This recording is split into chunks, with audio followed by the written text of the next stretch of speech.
Hi there, this is the Capablanca-Nimzowitsch double piece sack, and it's an explosive variation from their game in 1928 in the classical variation of the Nimzo Indian, which ended in a draw.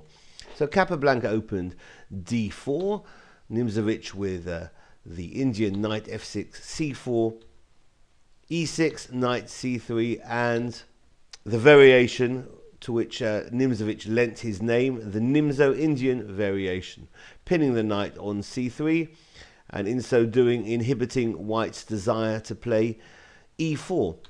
So queen c2 is the classical variation, supporting the e4 square. Black plays d5 and bishop g5 pinning. D takes on c4 is met by knight f3, and black supports the pawn on c4 with b5.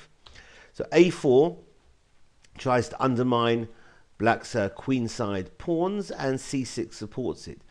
So we have bishop takes on f6, and black took back with the g pawn. G takes on f6.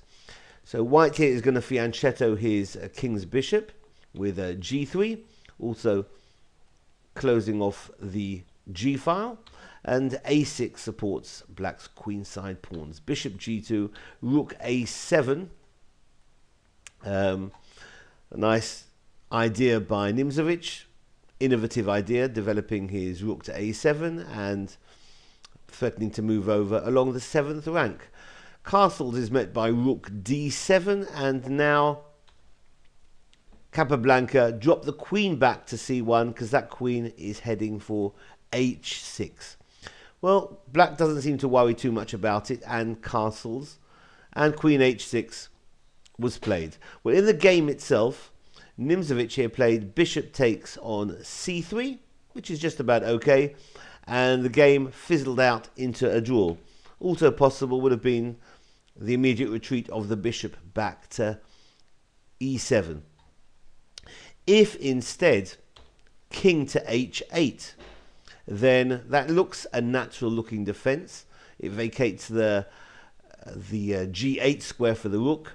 However, this is losing, and white can win here beautifully. First of all, with knight e4, meaning the knight is threatening to take on f6 and then administer mate, queen takes on h7. So the bishop drops back to e7 to defend f6, but now knight f g5, sacrificing that knight. Mate threat is queen takes on h7 again, so that knight has to be taken.